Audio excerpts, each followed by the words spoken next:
All welcome to KMO12. இன்றைக்கி என்ன கிளாஸில் பார்க்க போகிறோம் அப்படின்னா, நேற்று உங்களுக்கு பேட்சஸ் எப்படி செய்யணும், அதாவது லாஸ்ட்டு கிளாஸில் பேட்ச் ஒர்க் எப்படி பண்ணணுங்கிறத படிச்சிருப்போம். அதில் நான் உங்களுக்கு பார்த்தீங்க அப்படின்னா ஒரு திலகம் பேட்சும் ரவுண்ட் ஷேப்பில் இருக்கிற பேட்சும் எப்படி பண்ணுறதுன்னு சொல்லி கொடுத்தேன். அதுக்கப்புறம் இந்த பேட்ச் ஒர்க்ஸ் பண்ணதுக்கப்புறம் இந்த பேட்ச் ஒர்க்கை வச்சு எப்படி ஒரு ஃபேன்சியான ஒர்க்ஸ் பண்ணலாம், எப்படி ஒரு 3D எஃபெக்டில் வர ஒர்க் பண்ணலாம் அப்படிங்கிறது தான் இன்றைக்கி கிளாஸில் பார்க்க போகிறோம். இப்போ பார்த்தீங்க அப்படின்னா நான் ஒரு பேட்ச் தான் பண்ணிகிட்ருக்கேன் திலகம் ஷேப்பில். இதை நான் ஒரு பீகாக்கில் பண்ண போகிறேன். ஒரு பீகாக்கு பார்த்தீங்க அப்படின்னா நான் எத்தனை பெடல்ஸ் தேவைப்படும் அப்படிங்கிறத நம்ம முதல்ல கால்குலேட் பண்ணிக்கணும். நான் பண்ணுற பீகாக்குக்கு எனக்கு ஒரு 10 பெடல்ஸ் இருக்கிற மாதிரி இருந்தால் அது கரெக்டாக இருக்கும்னு தோணுச்சு. ஸோ இதே மாதிரி பேட்ச் நான் 10 பண்ணிக்கிறேன். 10ஐயும் ஃபஸ்ட்டில் நம்ம என்ன பண்ணிக்கணும் அப்படின்னு பார்த்தீங்க அப்படின்னா கிளாத்தில் பண்ணிடணும். ஒன்று ஒன்றா பண்ணி கட் பண்ணோன்னா கிளாத் வேஸ்ட் ஆகும். ஸோ 10 டைம்ஸ் கிளாத்தில் நம்ம இந்த திலகம் ஷேப்பில் இருக்க பேட்சஸை பண்ணணும். அதுக்கப்புறம் தான் நம்ம இதை கட் பண்ணி எடுக்க போகிறோம். ஓகேவா? பேட்சஸ் ஆல்ரெடி நான் எப்படி பண்ணணும்னு உங்களுக்கு சொல்லியிருக்கேன். ஃபஸ்ட் டைம் வீடியோ பார்க்குறவங்களுக்கு இது யூஸ்ஃபுல்லாக இருக்கணும் அப்படிங்கிறதுனால தான் திரும்ப ஒரு தடவை நான் ஒரு பேட்சஸ் போட்டுட்ருக்கேன். இதில் நான் இந்த பீகாக்கு மேட்ச் ஆகிற மாதிரி நான் என்ன பண்ணியிருக்கேன் அப்படின்னா, சென்டரில் ப்ளூ ஸ்டோன் ஒட்டிட்டு அகெயின் ஸ்டோன் செயின் கொடுத்துட்டு திரும்ப ஒரு மாதிரி டார்க் க்ரீனில் லோட் ஸ்டிச் கொடுத்துட்ருக்கேன். அந்த லோடு எம்போஸ்டு லோடு.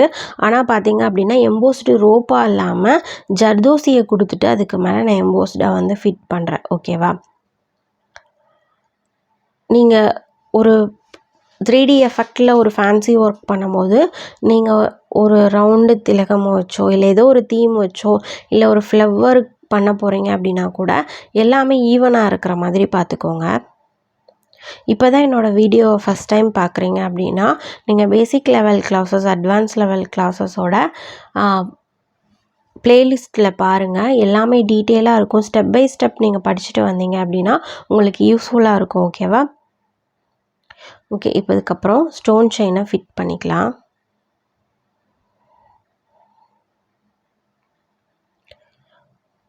நீங்கள் இந்த மாதிரி பேட்ச் ஒர்க்ஸில் ஒரு 3D எஃபெக்ட் ஒர்க் பண்ணும்போது ஸ்டோன் செயினை தயவு செஞ்சு ஒட்டாமல் ஸ்டிச் பண்ணிடுங்க.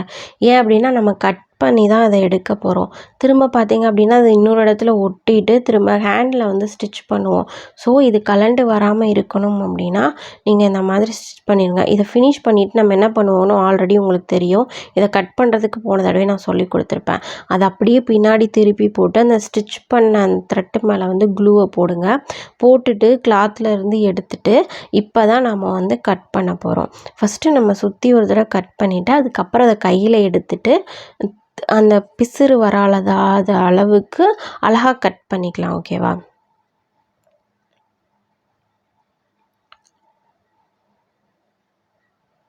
லைட்டாக இதே மாதிரி தான் நான் ஒரு 10 பண்ணி வச்சுருக்கேன். இந்த 10ஐயும் இந்த மாதிரி தான் நான் கட் பண்ணி எடுத்துட்டேன்.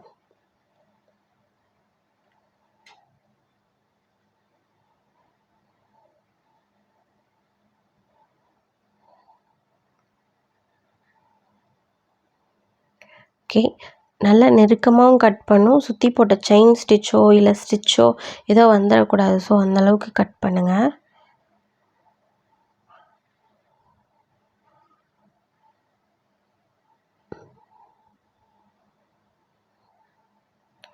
இந்த மாதிரி இந்த ஜர்தோசி இதெல்லாம் கட் பண்ணுறதுக்கு தனியாக ஒரு கட்டரோ சிசரோ நீங்கள் மெயின்டைன் பண்ணுங்கள்.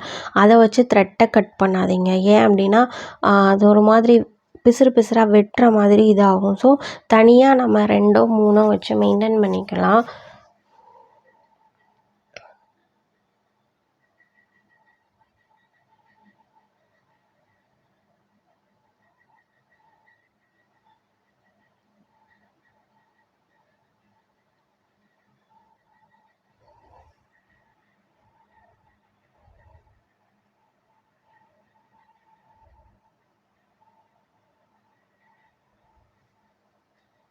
ஓகே, இப்போ கட் பண்ணி எடுத்தாச்சு.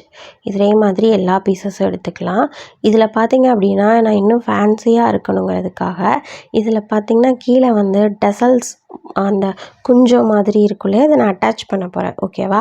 இதை எப்படி பண்ணணும் அப்படிங்கிறதையும் நான் உங்களுக்கு இப்போ நான் சொல்லி கொடுத்துறேன். ஓகேவா? ஃபஸ்ட்டு சில்க் த்ரெட் எடுத்துக்கோங்க. இது இப்படி வச்சா பாருங்கள் அவ்வளோ அழகாக இருக்குதுன்னு.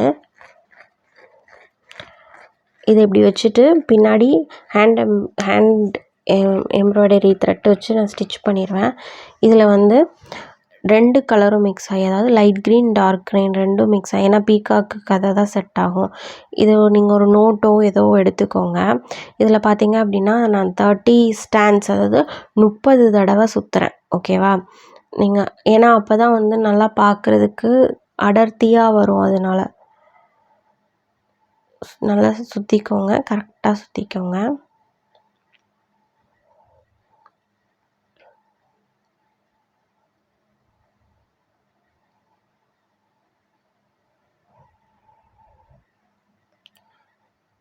Thirty times. ஓகே,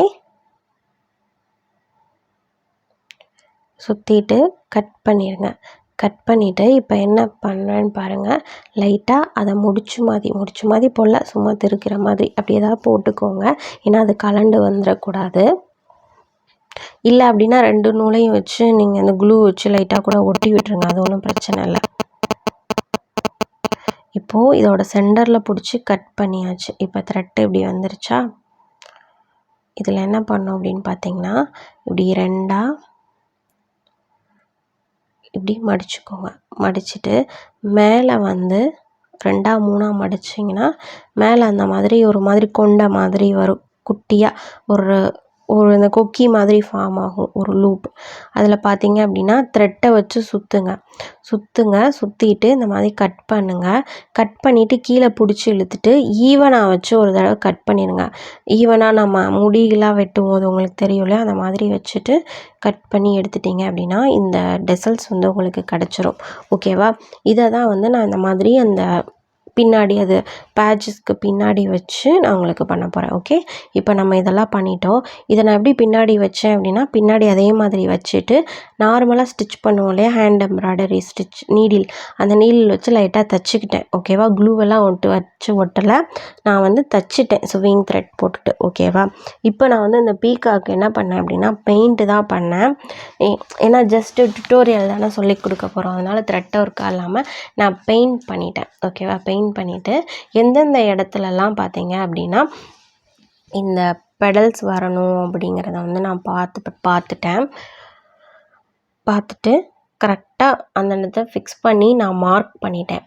அதுக்கப்புறம் என்ன பண்ணேன் அப்படின்னா லைட்டாக சென்டர் பாயிண்ட் ஆகிற மாதிரி குட்டி குட்டியாக க்ளூ போட்டு ஒட்டிட்டு கை ஊசி இருக்கு இல்லையா, அதான் ஹேண்ட் எம்ப்ராய்டரி நீடில்னு சொன்னேன் இல்லையா, அந்த நீடியில் வச்சு நான் வந்து ஸ்டிச் பண்ணிட்டேன். நிறைய பேருக்கு ஹேண்ட் எம்ப்ராய்டரி நீடில்னால் என்னென்னு குழப்பமாக இருக்கும். ஹேண்ட் எம்ப்ராய்டரி நீடில்லாம் ஒன்றும் இல்லை, சாதாரணமாக பட்டன் தைப்போம் இல்லையா, குட்டி கை ஊசி, அதுதான். எம்ப்ராய்டரிங்கே அதிகமாக பண்ணி அது பேர் வந்து பட்டன் ஊசி தான், எனக்கு எம்ப்ராய்டரிங்க வந்துருச்சு. ஓகே, இப்போ வந்து நான் வந்து லைட்டாக க்ளூ போட்டு ஒட்டிட்டேன். இப்போ என்ன பண்ணுறேன்னு பாருங்கள், அந்த ஸ்டோன் செயினுக்கு கொஞ்சம் மேலே, ஸ்டோன் செயினுக்கும் அந்த லோட் பண்ணோம்ல அதுக்கும் இடையில அந்த கிளாத்து கொஞ்சம் ஸ்பேஸ் தெரியும், அதில் வச்சு நான் ஸ்டிச் பண்ணுறேன். இப்படி எல்லா பெடல்ஸையும் வந்து ஸ்டிச் பண்ணிட்டீங்க அப்படின்னா தான் அது பார்க்குறதுக்கு வந்து நல்லா ஸ்ட்ராங்காக இருக்கும். கரெக்டாக ஸ்டிச் பண்ணுங்கள். நான் வந்து லோட் ஸ்டிச் போட்டிருக்கேன், நீங்களும் அந்த மாதிரி ஏதாவது லோட் ஸ்டிச் போட்டால் கவனமாக ஸ்டிச் பண்ணணும். ஏன்னா வந்துடுச்சு ஒன்று அந்து போயிட்டனாலே திரும்ப வந்துடும். ஆனால் இந்த மாதிரி வேலையில் நம்ம பயப்பட வேண்டாம். ஏன் அப்படின்னா நம்ம குட்டி குட்டியாக பேட்சஸ் ரெடி பண்ணி தான் அதில் செட் பண்ணுறோம். ஒரு பேட்சஸ் வந்து போனால் கூட இன்னொரு பேட்சஸ் எக்ஸ்ட்ரா பண்ணி நம்ம வச்சுக்கலாம், அதனால் ஒன்றும் பிரச்சனை இல்லை. ஸோ ஒர்க் பண்ணும்போது கொஞ்சம் பர்ஃபெக்டாக ஒர்க் பண்ணுங்கள். இந்த பீகாக் வந்து நான் உங்களுக்கு ஜஸ்ட் ஒரு எக்ஸாம்பிளுக்காக தான் பண்ணி காமிச்சேன். நீங்கள் இந்த பீகாக் மாதிரியே தான் பண்ணணும்னு இல்லை, உங்களோட ஐடியா என்ன, உங்களுக்கு என்ன மாதிரி பண்ணணும்னு தோணுது அந்த மாதிரி பண்ணுங்கள். நான் வந்து டெசல்ஸ் எப்படி மேக் பண்ணுங்கிறதையும் உங்களுக்கு நான் இது வரைக்கும் சொல்லலை. ஸோ 2ஐயும் மிங்கிள் பண்ணி ஒரு விஷயத்தை வந்து இந்த இடத்துல அப்ளை பண்ணலாம் அப்படிங்கிறதுனால தான் இந்த பீகாக். இது பாடி கூட பார்த்தீங்க அப்படின்னா நான் ஜஸ்ட்டு ஸ்டோன் செயினை ஒட்டிட்டு நான் பெயிண்ட்டு தான் பண்ணியிருப்பேன். ஜஸ்ட்டு ப்ராக்டிஸ் அப்படிங்கிறதுனால. ஸோ நீங்கள் ப்ராக்டிஸ் பண்ணும்போது கரெக்டான வேல டிஃப்ரெண்ட்டான டிசைன்ஸில் பண்ணுங்கள். ஓகேவா? தேங்க்ஸ் ஃபார் வாட்சிங்.